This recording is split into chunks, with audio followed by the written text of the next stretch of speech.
now, and that's why we have academies going every couple of months. Las Vegas has 42 new police officers. We have African American Recruitment Council, Asian, Hispanic, female, finding ways to help us, not only in the recruitment piece of it, but when you look at the org chart, to help diversify the organization, right? New at 6:30, Metro Police have arrested 2 more suspects in a deadly shooting from January. Again, Metro Police saying most of these fatal crashes are preventable. Now, the message they want to get across on social media to drivers is to save a life, even if it's your own. Courtroom hero was honored today at the Clark County Commission meeting. Metro Corrections Officer Jose Cabrala was celebrated for his quick actions during a courtroom attack this year. Breaking news here at 4, the law firm that was the site of a shooting that left 2 people and the shooter dead closed for business. And Enzo, the K-9 officer, is back up to full speed after being stabbed on the job and nearly dying. Well, you may do a double take the next time you see a Metro officer out and about, because they may or may not the uniform you're used to seeing them in. Gunfire across the valley is down. This possible drive-by moving shooter. So what you see on the screen are actually the order of the gunshots. So it's a true game changer for LVMPD in our community. We're getting new information on a series of burglaries around the valley. But most of them took place in the Spring Mountain and Chinatown areas. We're able to track the son's BMW in the area of different crimes using licensed reader software used by law enforcement. Metro has been using drones for a while now. We're continuously finding new ways to use the technology to fight crime and keep our communities safe. Metro Police are making sure race weekend is a safe one. Plans call for officers throughout the footprint of the track and also up on the pedestrian bridges. A Las Vegas Metro officer killed in a wrong-way crash on his way home early this morning, remembered by those who knew him and honored by those who served alongside him.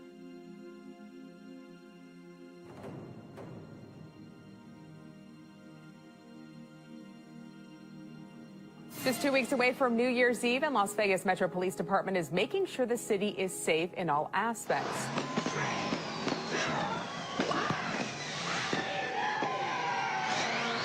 Authorities are investigating a vehicle fire outside the Trump International Hotel in Las Vegas that left 1 person dead, injured several others. We believe the vehicle in question is a Cybertruck.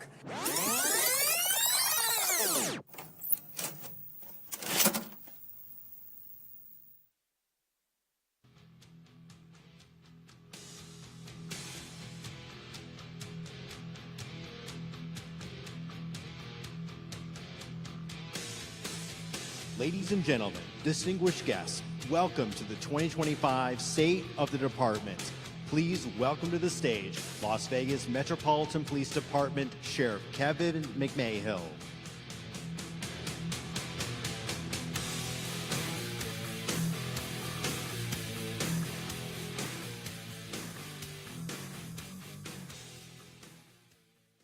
They gave me a Metallica walkout song, huh? Can't beat that. Well, good morning, everybody. You know, it's amazing when you watch that video to reflect back on what happened with Metro in the last year in our community. It's actually almost overwhelming if you pay attention to all the things that, in fact, I would tell you as I'm watching it back there, I started to shake a couple of times on some of those burglary series and things that took us a little while to actually solve. But what I'm also confident of is that we have the best law enforcement agencies that work together here in Southern Nevada of anywhere in this country, and we have some remarkable success. Before I get started, what an amazing breakfast, right? At an amazing venue. I thought last year at the Sphere was pretty cool, but Mike Gennaro reached out to the CEO over here, Maurice Wooden. Maurice is over here. Could you say hi to everybody, Maurice? He's taken this spectacular property from struggling to success, and what's an amazing opportunity for us to be here. Thank you very much, sir. You and your team have been fantastic. So I'm going to dive. This is going to be a little bit different than what you've seen in years past, the way that I normally do this. You're actually going to hear from the undersheriff and the chief admin officer around a couple of areas so that we have the opportunity to let them kind of talk about their areas of expertise, and you don't have to listen to me all day, which is also a very beneficial piece of this.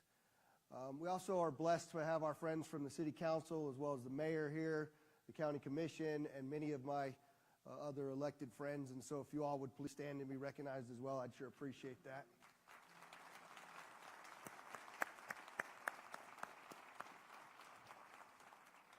So as you all know, I started off while I was campaigning for sheriff with a couple of promises. One is that we were going to come in here and kick the shit out of crime. That was maybe not the public way I was saying it, but that's what I really meant the entire time. That we were going to increase our community policing and inject humanity into all that is that we do. That we're going to become one of the most technologically advanced police departments in the country. And really, the report card of policing is how well it is that we do against crime. That's the number one thing that people pay attention to, what happens with the police department. So I want to show you a little bit. This last year's number, down another 22%. And as I walk through these numbers, I want to remind you again that these are human beings behind these numbers. These are lives, these are families, mothers and fathers and sisters and brothers and aunts and uncles whose lives will never be the same because one of their loved ones' lives was taken from them. We have aggravated assault down almost 6%. Robbery, another 14%. Burglary, another 9%. And in an area that we really failed last year, we were up about 89% in stolen motor vehicles due to the Hyundai Kia challenge that was all over TikTok. We were getting our butts kicked. So we walked right in and changed some of the things that we were doing to make a significant difference and lowered that by almost 30%.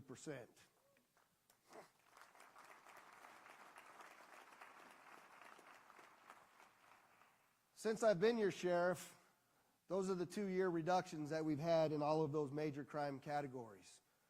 But let me say this to you.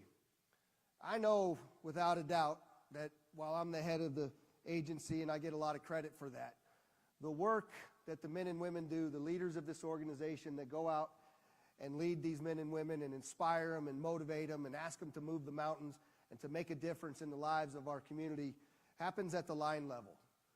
My police officers, my corrections officers, they go out every single day with their hearts full, with the intent to make a real difference. And I think if I have to give us a grade, I say we're getting an A right now when it comes to crime reduction. But I also like to acknowledge people like Jason Potts and my friends from the FBI and the ATF, Spencer and Ken, and all of you all that work so hard alongside of us, U.S. Marshal Gary Schofield and the District Attorney Steve Wolfson. I had to mention his name, or he'd be mad at me for a couple weeks, and that happens every time. But honestly, we really work together to make a significant difference here. And you're going to hear about a couple of things that we've done here in a short period of time. I will tell you that about a decade ago, I sat down with a number of people, to include Carrie Underwood and Tom Monahan, and we talked about a number of things about how could we get all the pieces and parts of Metro to really start to share information and intelligence, to act on it very swiftly. Things like our Central Intelligence Unit and our Gun Crime Unit, our shoot teams, CJIC, all of these things that are actually working today in conjunction with one another that are so powerful to go out there and to make sure that the bad guys in this world that are preying upon our community are not getting away with it. It is literally magical for me to watch. And I'm going to probably steal a second of thunder here, but there's a group of people that we started a team just really the second half of last year to focus in on shootings that did not end up in a homicide. I already have the best homicide unit in the country with last year a 95% solve rate. What does that mean? Yeah, I should clap for that. That means if you kill somebody in Las Vegas, you're going to get caught, and you're going to get prosecuted, and you're going to go to prison. But we weren't as successful in these times when it was a non-homicide, when just 1 inch left or right could have been a homicide. So we put together a team. I don't know what the hell it's actually called, to be honest, with VGCU or something like that, but I call it the shoot. And it's led by Brian Peterson, and Ramon Nakla, and a number of other folks that are over there that are doing exceptional work. And let me tell you what they did in a short period of time. 43 shootings, 100% solve rate last year. We were hovering at 30 to 40% in those solves before we centralized it. That is police work that is exceptional. And I know the shoot team's back there somewhere. Could you and your leadership stand up for me back there and be recognized for all the great work you're doing? Stand up.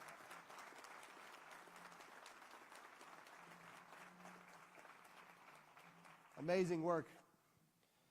All right, so now I get the honor of introducing my number two, Under Sheriff Andy Walsh, who's going to go over a number of the crime issues with you, and then we'll come back. Andy, where'd you hiding at? There you go. Give it up for Andy, would you? Just click the green button.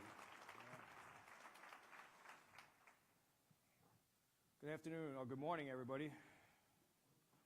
All right, so the sheriff introduced me. We don't need that. I want you all to take a look at that picture.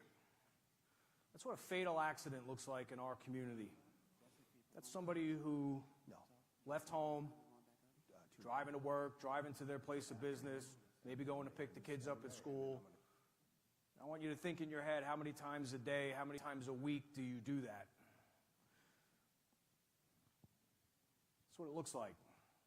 We talk about numbers and fatal accidents. The number for 2024 even went up by 1 as of yesterday because somebody who was severely injured lost their life. So we're at 160 people who experienced that on our roadways in 2024. And if you look, the number's pretty much the same for 2023. At Metro, we always take pride in our ability to solve problems. But when we look at a number that doesn't change, we take a look at everything involved. There's a lot of components to saving lives on our roadways. And I leave this image up here because I want you to look at it. I want every person in this room to think about what that looks like. That's someone's family member. Like when we talk about homicides and we talk about the effect that that has on our community and in our neighborhoods and on families, this is twice as tragic, because every one of these is preventable. And every one of us in this room has an obligation to make sure that an event like this, when you think about 160 over the course of a year, that's every other day practically, where our traffic section, our fatal detail has to go out to the scene, looking at an accident like this. Someone has to go tell family members that their husband, their wife, their son, their daughter, their grandmother is not coming home. And it's simply because of the selfish driving behavior that exists in our community. When we looked at the data and we looked at the efforts that we were making as a police department to make our roads safer, in 2023 we wrote over 81,000 citations for traffic violations. Seems like a lot, but the number was still too high. It's as close to 160 in 2023 as it was in 2024. So in 2024, we doubled down on that effort. We wrote over 121,000 citations, but yet the number of fatal accidents increased by 2. How's that possible? How is this possible in a community as generous as ours, as community-oriented as we all are, that we can be that selfish on our roadways? So I stand here today and I challenge not just the entire criminal justice system, but we're challenging each and every one of us who may have the ability by position, who may have the ability by relationships they hold within the community to change this number. Because I will write another, I don't know, maybe we'll get 30, 40,000 more citations this year. Car stops and interactions with people attempting to change their behavior on our roadways. But what's going to change if other things don't change along with it? Like I said, as selfish as people can be on the roadway should be shocking to each and every one of us. those images, heaven forbid it should be somebody that you love. So we all have a responsibility to go out and change the dynamics on our roadways in 2025. Everybody agree?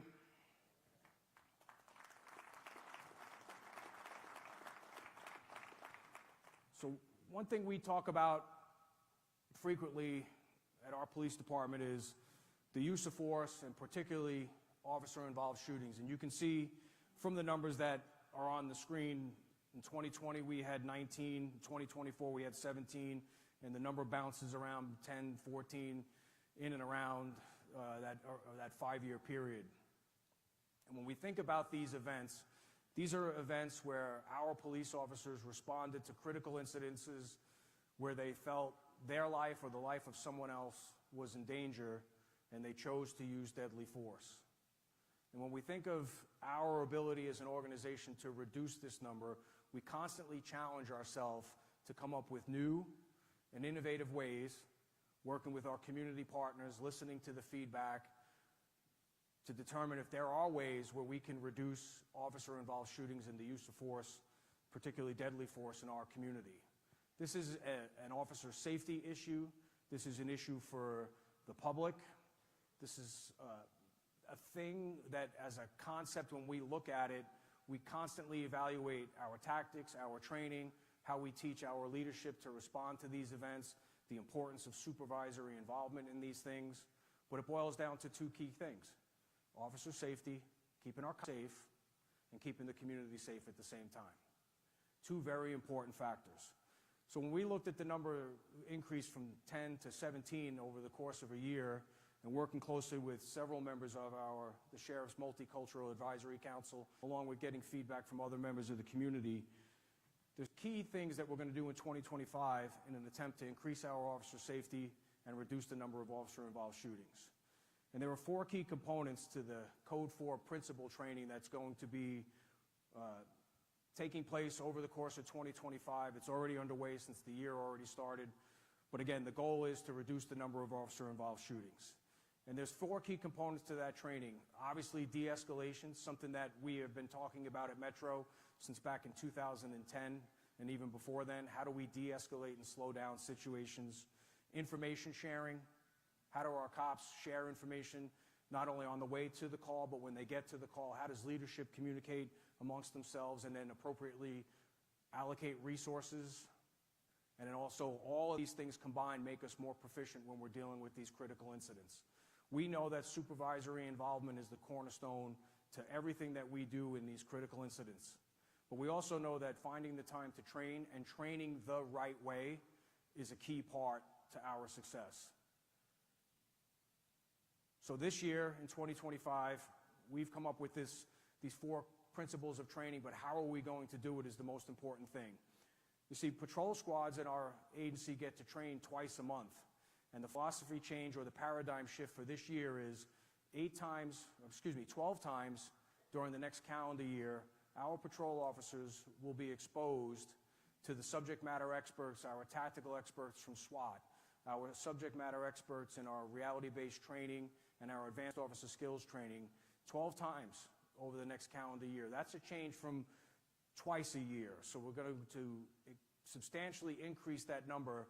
And really it boils down to this: putting them in training scenarios and give them some stress inoculation, working side by side with the subject matter experts, the tactical experts, the folks that can teach them how to handle things in a way that slows things down and at the same time keeps them safe and keeps the members of our community safe.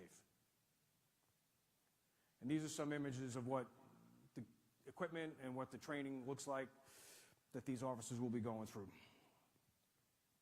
The sheriff spoke and pretty much said everything I needed to say about the violent crime gun unit and acknowledged the detectives and the leadership that are here. But the one thing I will add to this is that not only is their closure rate substantial, and we're also on the same path for 2025, but in addition to the violent gun crime unit, or the SHOOT team like we like to say, this is really part of a paradigm or a philosophy shift where we established the Safe Neighborhoods Bureau. And in the Safe Neighborhoods Bureau also exists our gang crimes unit, our narcotics unit, because we know that shootings that occur in our neighborhoods are typically driven by those other factors. Sometimes it's gang violence, sometimes it's narcotics, sometimes it's vice, sometimes it's all those things wrapped in one. So under the direction of Deputy Chief Brian Peterson, who leads that Safe Neighborhoods Bureau, we're making a substantial impact in solving these types of crimes. You know, we call them, I affectionately refer to these crimes where people get shot and survive as failed murders.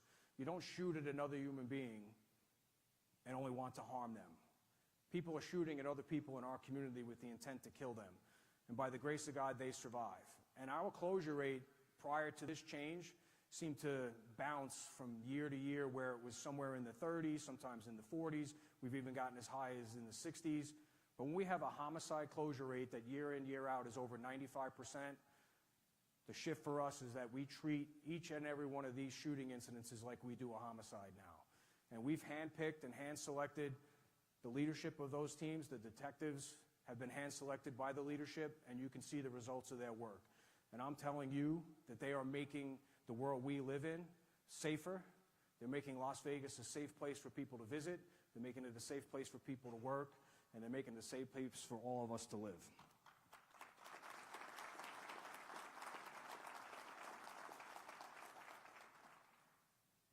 You see, I don't use technology as well as the sheriff. Hiring. You know, we're one of the few agencies that still has under, I think our vacancy rate right now is under 4% for police positions.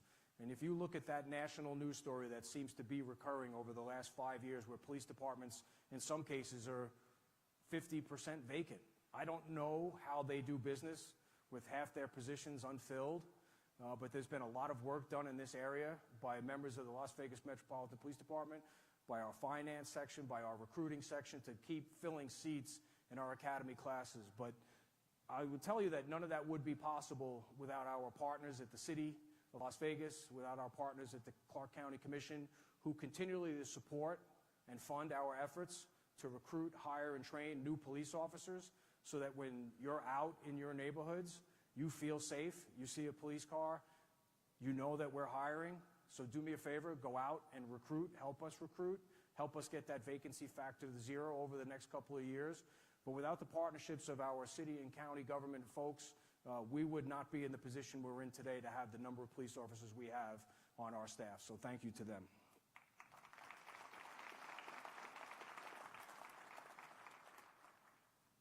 So there's two things that my boss always talks about: wellness, taking care of the heart, mind, body, and soul of our police officers, and making sure that the Las Vegas Metropolitan Police Department is the most technologically advanced police department in the country. And we're well on our way to doing that. So I have a short video that I'd like to play for you all to give you an example of that technology at work. Control, Fusion Watch 16, can you copy a LPR scan for streets on vehicle? It's going to be going eastbound Spring Mountain and Lindale, and it's on a white Lincoln MKV sedan. 411A LPR and call to Spring Mountain and Lindale. 1001 eastbound, a white Lincoln MKV sedan. Looks like it's on the northwest corner of Spring Mountain and Eldon. CFR 3 control. Are you able to start towards this 411A as well? 4490 Spring Mountain.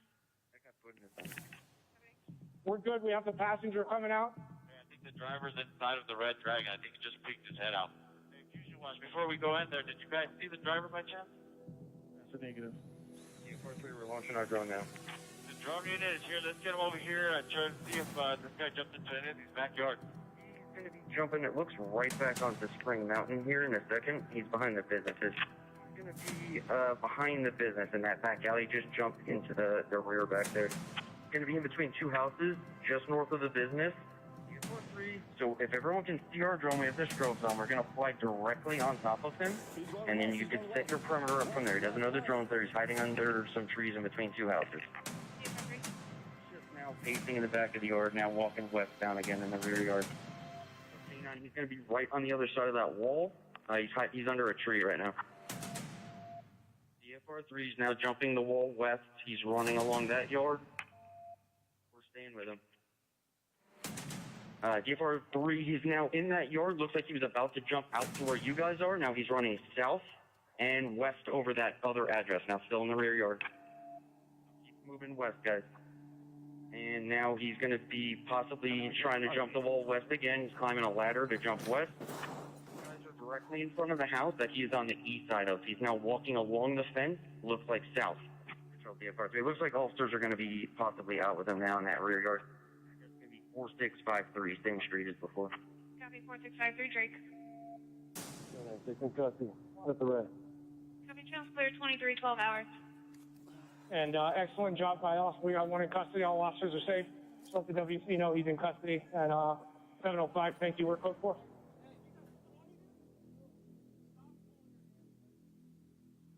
So you see an example there of a lot of technology at work, the use of a license plate reader, the use of a drone. I want you to think about what you just saw.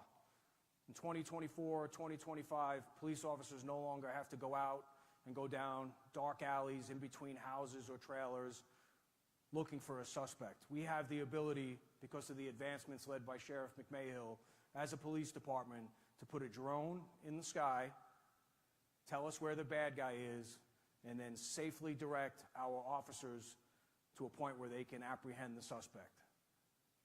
We are the most technologically advanced police department in the country.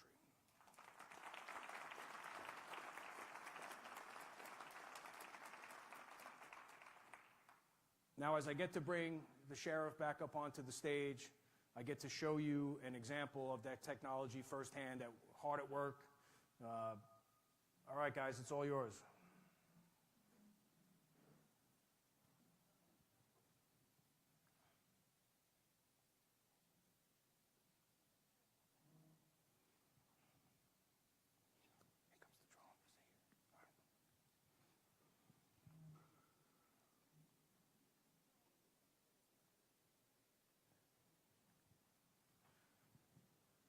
So if you take a look on the screen, that's a live view. That looks familiar, doesn't it?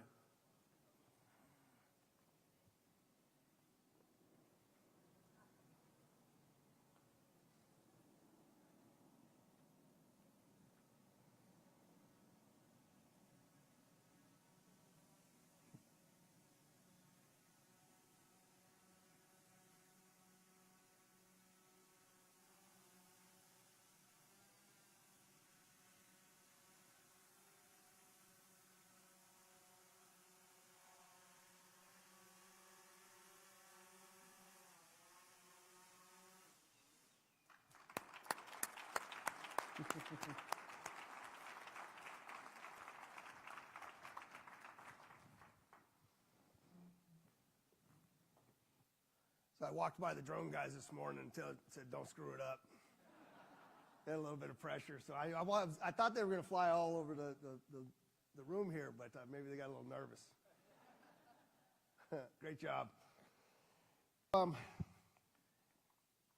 I just comment on a couple things that Andy said as we move through this, but you know, it's pretty sad for me when you look at the fact that when your loved one leaves your house, let's say one of your kids or your husband or wife, that there's more of a likelihood that they're going to die in a fatality traffic accident than a murder, because we are not getting done what needs to be done. And that is the challenge as we move forward. So you've heard me talk about red light cameras and lots of other things that made me very unpopular with people on both sides. But it goes back to this very piece. And it simply is, there's a lot of critics that say that we're trying to turn this into a surveillance state. Nothing could be further from the truth. I don't want cameras everywhere. Our cameras, our drones, all these things that work through our real-time crime center are designed to respond when incidents of violence have occurred. So what you're seeing with these drones is, right now we have DFR, or drone as a first responder. And those drones they're being deployed just like a canine unit would be. There's a police officer and a drone operator. They respond to instances of violence. They go out, they put the drone up, and they give real-time intelligence to cops that are responding out there right now. Never happened in my career. It's going to keep us more safe, this community more safe. And by the way, we're doing this with donations from individuals out in our community that care about this police department. The next iteration of drones, however, is a much larger drone, a Skydio drone. They're going to be forward deployed out into 10 hotspot neighborhoods in our community. And they're going to be tied to license plate readers and gunshot detection technology. So imagine this. A gunshot goes off, it triangulates where it's at, gives the information to the drone that's pre out in the neighborhood. The drone launches off of the police station, goes overhead, and within 30 seconds that all occurs. Back at the Real-Time Crime Center at headquarters, we'll have an individual that'll be able to take over the piloting of the drone. And as the police officers are responding to this call for service, where shots still may be being fired, a victim may be down, we'll have real-time intelligence to be able to go in there and continue to save human beings and their lives. It's an absolute game changer as we move forward in this community. But it's not about spying. It's not about going out and putting these things up so that people feel like we're watching everything that we do. This is about focused solely on making our community the vision that we're trying to achieve. This is the safest community in America.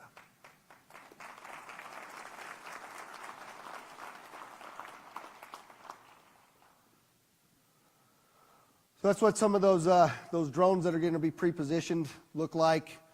Give you a little picture of right now because of where we're at and the flight restrictions that we have in our valley because of Nellis and the small airports as well as Harry Reid International. We are also the first police department in the country that received authorization through partnership with the FAA to operate those drones beyond our visual line of sight. First one in the country. That's amazing work by those drone operators. And then in a little bit of good news for you. These badass machines, we've ordered 10 of them. And they didn't come out of our budget again. They came out of a very generous donation from an individual that, this, by the way, we ordered this before the Trump Tower, okay? But I will tell you that in looking at why do we want these things, number one is the cop inside is going to be safe no matter what. They'll stop bullets. They're also a tremendous recruitment tool for us. We're going to have the largest fleet of Tesla police trucks that exists in the country, and it did not impact our general budget.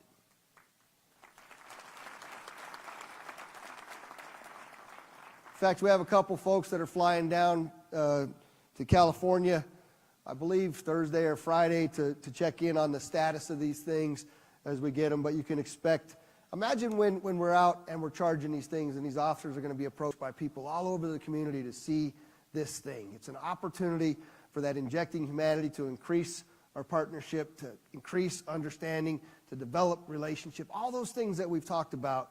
That's what the hope is behind these things as well. And then this one is a SWAT vehicle. And that is going to be a month or two behind that, but it is another armored version of a Tesla truck that our SWAT team, who is literally the best in the country, will be able to deploy with great regularity to keep the men and women safe that are out there doing this work. I'll tell you, just last night we had an event where we had an individual with a rifle, and our cops are out there confronting this individual. We hit him with the 40 millimeter less lethal about 8 or 9 times, didn't work. Hit him with a beanbag shotgun about the same amount of times, didn't work. Hit him with a taser and a dog, which finally worked and got him into custody. But in any other time, much like you saw in the video that Andy showed, that probably would have resulted in an officer-involved shooting. We are finding ways to make sure that we can get to the place where we have less and less people being killed, and the SWAT team is the #1 de-escalation tool that I have on the police department, and they do exceptional in that work. All right, now I get to introduce to you he's going to talk about some wellness stuff and a couple other things, and then I'll come back up and close it out with where we're going in this final year. So please accept James Kilber, the Chief Admin Officer, to the stage. Thanks. Appreciate that. Thank you. Good morning, everyone. What a pleasure to be here today. One thing I want to say is when the sheriff makes a promise to this community, he makes it happen. The slide before you is the grand opening of the Wellness Bureau. The sheriff said if we take care of our employees, they will take better care of this community. And that's exactly what is happening here today at the Las Vegas Metropolitan Police Department. 2 months ago, we opened our brand new wellness center. This is a wellness center like no other. And if you haven't been there, you need to get there. We have clinicians, we have peer support team, we have chaplains that are running this show. Sheriff McMahill also said, I want to treat the heart, I want to treat the mind, the body, and the soul of our individuals. What does that look like? Well, let me tell you what it looks like. It looks like when an academy starts and a new Metro officer starts and he's 21 years old, we're going to give him the tools or her the resources that they need to face the traumas that they will experience throughout their career. We're going to also take that through the department in training, in counseling sessions, in tools to give all of our officers those tools so they can be successful. And when they retire, they can retire happy. And that's the most important thing. These men and women see so many things each day that we cannot even begin to understand. When we first started the Wellness Bureau, we didn't have a building. And so we thought, the only building we have is we could place them in headquarters. And I'm going to be honest with you, we kind of thought, are people really going to come to the headquarters to seek treatment? And I was on the elevator one day, and a young lady came on. She's a commissioned officer, and I said, what are you doing here? And she said, I'm here to see my counselor. I was like, that was a change right there. It showed me two things. These services are needed, number one, and they're willing to trust us. And they did. And I can tell you what, the doors started opening, people started coming in our doors for treatment and help. These are our first clinicians that we hired. They were stationed out of headquarters in the old peer support building. Let me tell you something about our process when we interviewed. We had hundreds of candidates for clinicians, for psychologists. We decided as a board that we were going to pick the best in the country. And so we did not choose any one of our clinicians unless it was unanimous approval across the board by all the board members. So I'm happy to tell you today that we have the best team of clinicians and peer support throughout the nation. Let me share with you now another game changer in building of this wellness program. I want you to look at these individuals. Each one of these individuals are members of LVMPD. They are heroes. The bravery and courage that they've taken, they've stepped before LVMPD and they put a video out, each one of them. And they talked about their suicidal ideology. They talked about their PTSD. They talked about their trauma, their anxiety, their stress. They talked about their sleepless nights. Not only did these 7 individuals step forward, our sheriff stepped forward.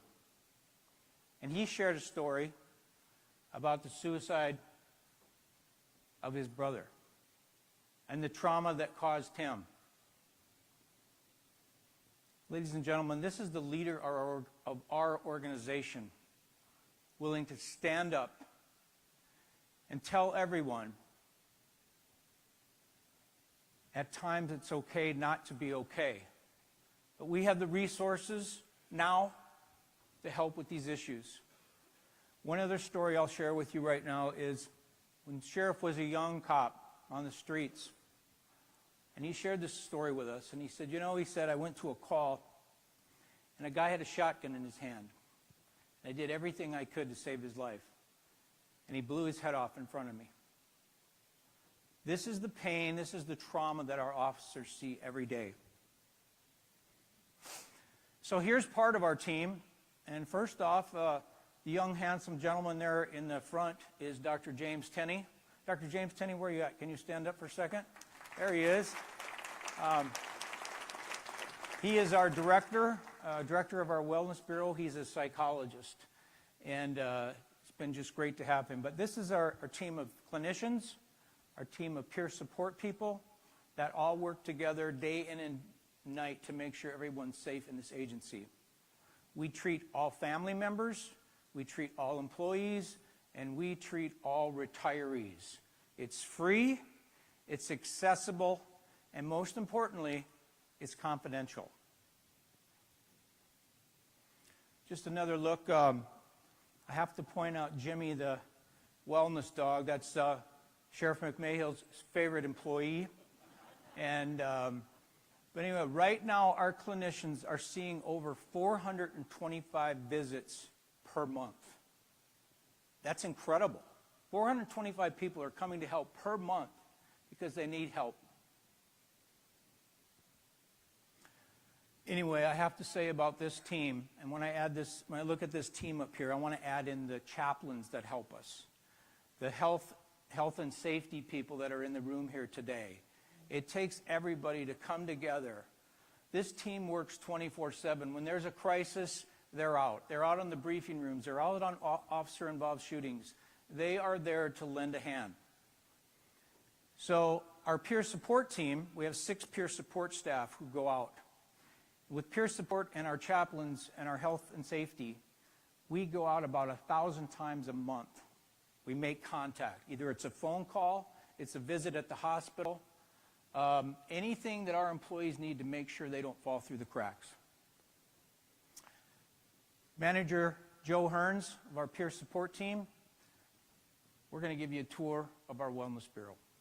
Hi, I'm Joe Hearns, Manager of Peer Support. Welcome to the Wellness Building. I wanted to give you the perspective of what it's like for an employee to walk through the front door and what that experience is like here. So from the time that you walk in to the time that you walk out the exit, we want it to feel calming, therapeutic, and kind of that Zen vibe. So as you can see, when you walk in, from the lighting to the music, everything is for a purpose, to make you feel calm, and then again, that Zen vibe. So come on, I'll take you to a tour. So as we head down to the other side, I want to make sure that we understand that when you see an office door that's closed with the sound machine on, that means there's a session in progress. So we want to be respectful of our clients and our employees, and we want to give them their privacy. So anytime we do a tour, we tell everybody, hey, keep it down, be respectful, be professional, so that somebody can feel comfortable when they're in here in a session. And you can see with the hallway, again, I reiterate the lighting, the knickknacks, from the minute you walk through the front door till you walk out the exit, again, we want it to be that calming environment. So we'll take a look on the other side. So one of the other amenities that we have is we have 6 other areas that we utilize. 2 are for office spaces, and then the other ones are for meditation pods, where somebody can come in, throw their earbuds in, sit down, listen to a podcast, relax, or some type of meditation. And again, just another amenity that we offer to our employees. The last stop we'll make is our conference room area. So one of the big things with our conference room area, as you can tell, doesn't look like a typical Metro conference room. Usually you have the big round table, the head of the department, and then seats around it. But what we're fortunate to have is Walker Furniture donated a good portion of this furniture. So now we utilize it for team meetings, training, and a number of opportunities to bring squads in. We usually end our tours here and then allow the employees to sit down, kind of do a Q&A with them to answer any questions that they might have about the wellness building. But I can tell you we've had tremendous success with opening this up to our employees. Even though our offices are here and we house the clinicians and the peer support team, what we try to stress is this is your building. This is for our employees and their families. And we want to make sure that if we have this nice building that people are utilizing it. So we're encouraging it, whether it's a tour, whether it's a session with our clinician, whether it's coming in to use our massage chairs. Either way, we just want you to be able to come here and enjoy what we've created and what we built. Because having something like this and having a space and a place to go for our employees to relax is just a wonderful opportunity. And it's obviously because of our leadership, we were able to make this actually happen.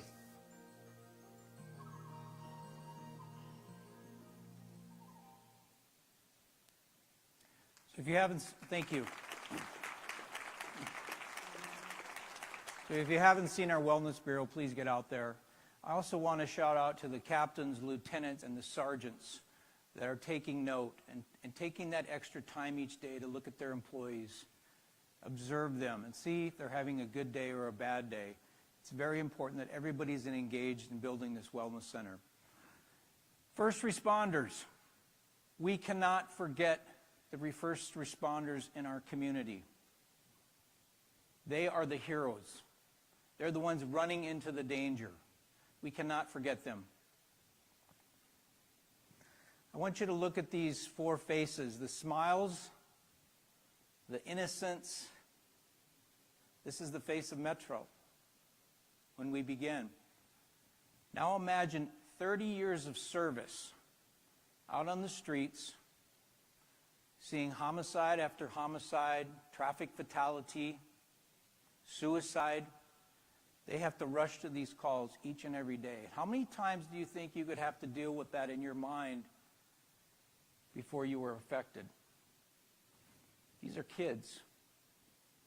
These are sons. These are daughters. And we need to take care of our people. And I'm very proud at this time that we are doing something, and the sheriff has held to his commitment and his promise to take care of all of our employees at LVMPD. Another group that's very important to this organization that has been forgotten at times is our CSI team. The CSI team sees everything that's horrific beyond imaginable. And they stay on the crime scene for hours and sometimes days to take meticulous notes, investigation, collect data. They are the voices to the victims. See how many things, start thinking about what they have to go through and what goes through their mind, all the pictures that they have to see. So now I would like to do two things. Number one, I would like to recognize former Deputy Chief Kelly McMahill, who's sitting here in front. Kelly, can you stand?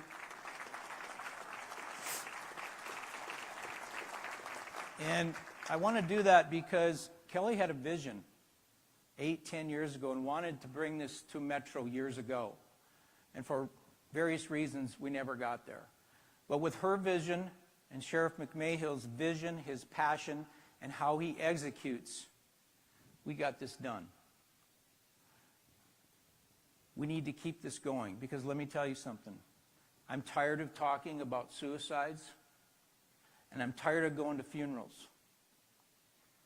In 2022, we had 3 of our officers take their own life in this organization. 3 family members. This is our family. In 2023, we had 1 member take their own life. The sheriff and I and the executive staff were out having dinner 4 hours before New Year's Eve because the sheriff, as you know, walks the strip every year to thank his employees and tell them what a great job they're doing and how proud he is of them. And we got that call 4 hours before New Year's Eve. In 2024, we had no suicides.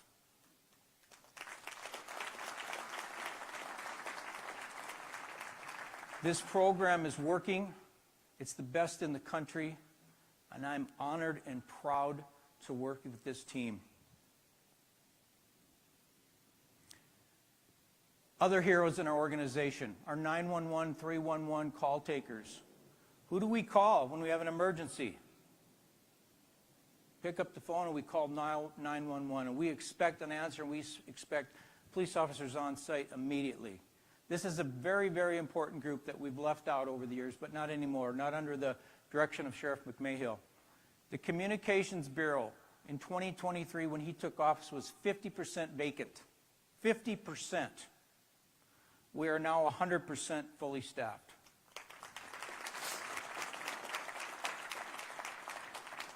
We had to change a couple things. We had to change the environment. Can you imagine working in an environment to the left? Again, we had donors come forward and help us put new furniture in this place, make it worthwhile to come to work again. We also had to change the culture. The sheriff had to make some hard decisions, but for the right reason. Let me show you the success. These are our 911 calls.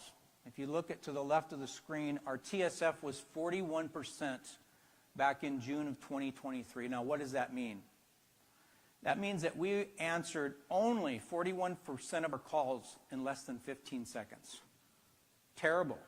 It's despicable. The average hold time for a 911 call back in June of 2023 was 55 seconds. 55 seconds is an eternity when you have an emergency. And our longest max call time of a 911 call in June of 2023 was 11 minutes. Unacceptable. Fast forward to January 2025, our TSF is at 95%, which means 95% of our calls are being answered in less than 15 seconds. Our average wait time is 2 seconds. That's the improvements that the sheriff has made for this organization and most importantly for this community. Changing gears over to Clark County Detention Center.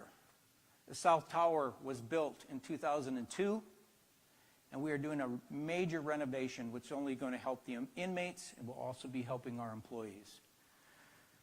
Did you guys know that CCDC, the Clark County Detention Center, is the largest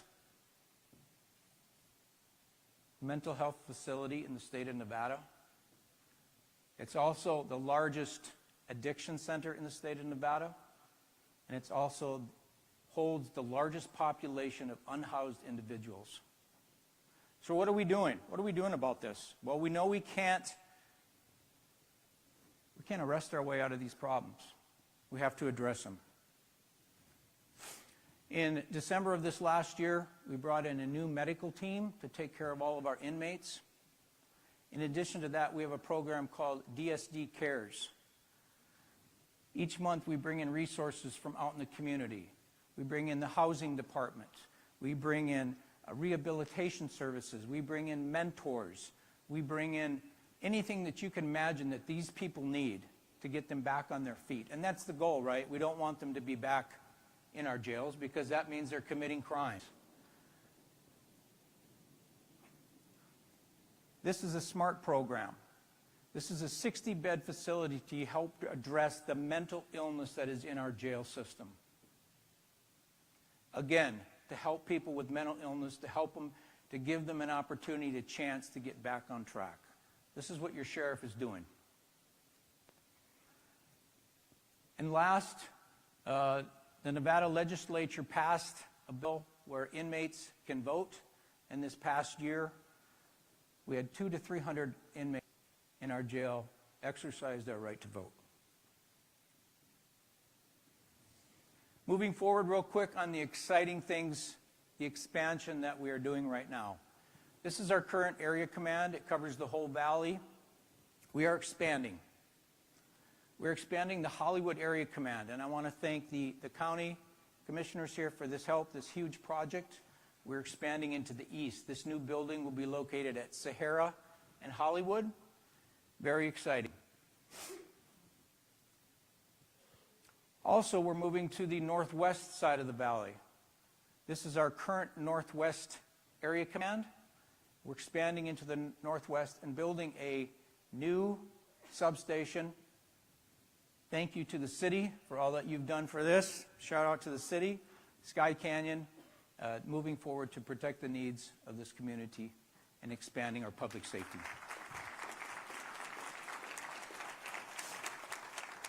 Last, I would just like to say it's an honor to work with the sheriff. It's a privilege.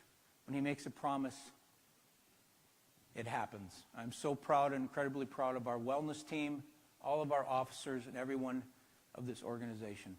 Thank you. And now I'd like to welcome Sheriff McMahill back. Thanks, buddy.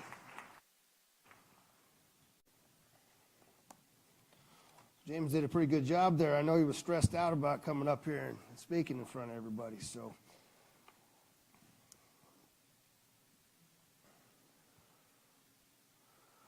So where are we going to go this year? A lot of challenges on our horizon, folks. Just like I said last year, it's coming. Hell, we started off this year with a bang, right? Didn't expect that. But But I know for a fact that the men and women of law enforcement in Southern Nevada are prepared to do this, and I'm completely confident in the men and women of Metro in particular. And so as we look at some of these challenges moving forward, let's see, it looked like I went past one of them there.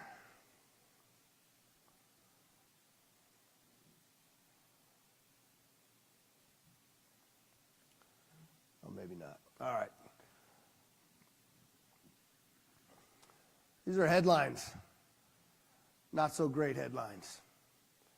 These are all things that happened to our officers, our supervisors. I'm completely convinced that the reason that we see so many of these negative headlines is because the men and women that are out there, going back to the wellness that James was talking about, we hadn't taken care of them enough yet. I see when they start to cross the lines and they do some things, we're going to hold them accountable without a doubt. And I made it very clear to my organization that wellness does not trump accountability. We will continue along this path, but the intent behind taking care of our men and women in ways we've never taken care of them is we don't have to have these kind of headlines. We go back in and do sort of a post-mortem on every one of these. We could have interceded at different times. We had the opportunity in some areas here to recognize the challenges those individual officers were having. And the leadership of this organization is being challenged this year to make sure we don't have to read that many headlines next year. I'm never going to ignore the warts that we have. We're the finest police department in this country. But we also have to think about what ethics mean and what morals mean and what values mean to us as well. And above all of that, take all of those things and inject that humanity right back into not only the people that we have the pleasure to police, but also the people that work here on our organization. And that is something I will be focusing on as we move forward in the year. Look, the other side of this here is you had the unrest that's already happening in our community. That picture of those guys jumping on the back of my police truck was from Lamb and Charleston, where we had about 500 cars come in and take over and a riot ensued. That's not acceptable. But we also live in a time frame where President Trump has a completely different approach when it comes to immigration than President Biden did. And it's causing a lot of unrest in our community. And it is going to continue to cause a lot of unrest in our community. I don't mind focusing in on violent individuals that need to be taken out of this community, regardless of their immigration status, and that while this controversy will continue, no doubt about it, we here at Metro will continue to follow the laws as they are written. We don't make law, okay?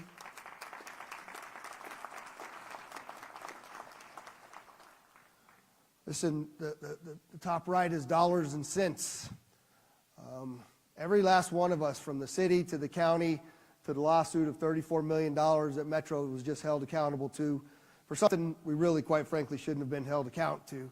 But the reality of it is that the economic headwinds are hitting all of our funding agencies as well as us smack dab in the nose. This next year is going to be particularly challenging for us as we move forward, and I acknowledge that fact. But what I also know around that is that we will not lay anybody off. We will continue down the path of public safety that we always have. We'll increase our partnership, increase our community relations, and keep doing what it is that you all know how to do, which is keep this community safe. I'm not worried about it. We're going to get through it, just like we did in the recession, just like we did in the past. And that's why I'm going to continue to look outside of our traditional funding sources to continue to make sure we're successful here at Metro. Listen, you also heard Andy talk a little bit about the courts and the judicial system. Writing more tickets did nothing to resolve the fact that our fatal accidents went up.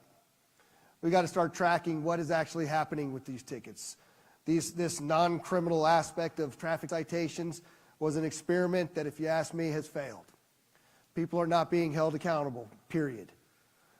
Red light cameras is something I'm fighting for regardless of which party you come from, because I'm sick and tired of picking people up off the grounds of our streets because of the bad, irresponsible driving behavior of people in our community. It's time to change them around that and do something about it. And while we have this legislative session in session, I'm going to do everything in my power as your sheriff to make a change so that we don't have so many people dying on our roadways.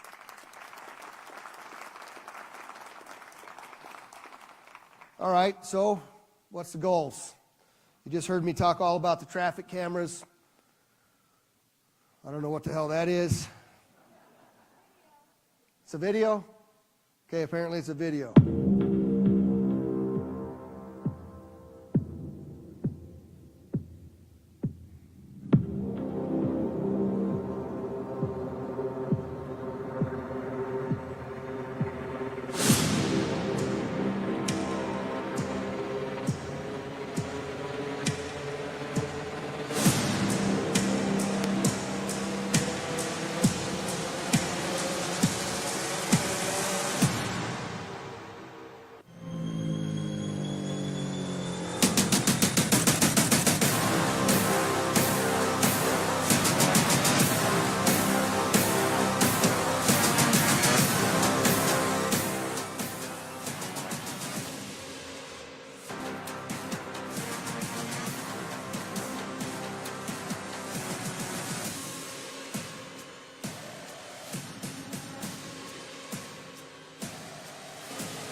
Imagine that was your loved one in that intersection. Bad driving behavior, DUI on drugs, all of these things are happening in our community. So here's the challenge. 158, I believe, last year or more. That's just my jurisdiction, by the way. I always put out these challenges to Metro because I know you can achieve them. I know we can lead and motivate our people and change the narrative around everything it is that we do because Metro, you matter. So this one looks unattainable, particularly with the start that we've already had this year, but I'm convinced the challenge that I'm for you is we get under 125 fatals. Last year we ended at 109 homicides from averaging somewhere above 150. Those 2 years of significant reductions, we also now add in overdose response teams when we find somebody dead of a drug and we go out and trace it back to the dealer and arrest that individual for homicide. We're adding in numbers that we have never added before, but getting under 100 homicides will be the first time in I can't even begin to tell you how long. That matters to me. That number's real. We have been working with our MMAC group, our Metro Multicultural Advisory Council. They just completed a strategic plan, 4 prongs based off the Boston Miracle and the number of homicide reductions that they had. They've done Michael and MMAC, the group over here. In fact, if you're a member of MMAC, please stand and be recognized for the great work that you all do for us.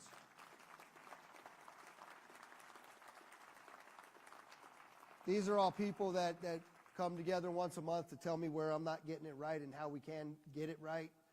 To hear from different communities that maybe that don't look like me or don't think like me, but to help me drive forward opportunity for change in our community. We're going to get under 100 homicides for the first time in many, many years, and I'm particularly grateful for the effort of all of you, as well as the men and women that are out there doing this work. Another lofty goal. Why have a goal if it's not almost unattainable, I guess is the question, right?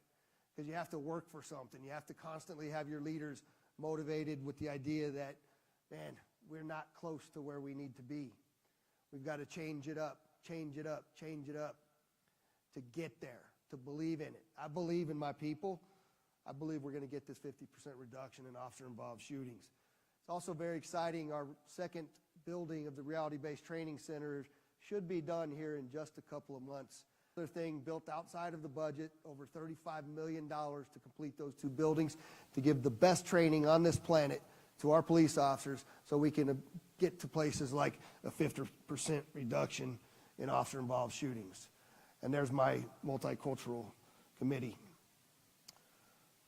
So, one hell of a last year, one hell of a year ahead of us. I'm particularly grateful for you all showing up today. We got right at about the hour. But I do want to say just a couple of things to you real fast. Number one is all the videos, all the things you've seen put together here today are done by my PIO team, Jamie Yost, Beth, Carlos, Ramiro. Wave your hands, Carlos. What a great job you guys all did. Thank you very much. And I'd just like to also thank, again, President Maurice Wooden, Senior Vice President of Security MJ Jamal, and the Director of Catering and Events, Amanda Tormina, here from Fountain Blue. You guys just knocked it out of the park, as usual. And if you would, just join me for a moment of silence for our officer who died in a head-on accident on I-15, Colton Pulsifer. He leaves behind a wife and 3 young children. And I'd say that because I never want you to forget how dangerous it is for our men and women to go out there and do the work it is that they do every single day. So if you would, please.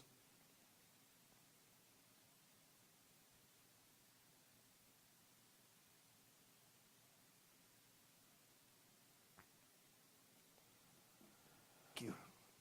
And then, of course, I would be remiss if I didn't know James was going to talk about my wife, but listen, if you didn't think that I was going to get this wellness thing done out of everything that I was going to do, since it was her passion, you could count on that thing being done for sure.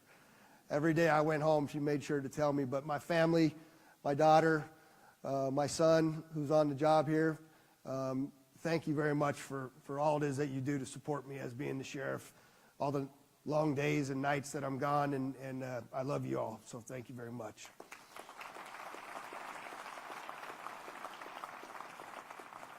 And finally, I'll just say thanks again for coming. Let's go kick some ass, and God bless each and every one of you. Thank you.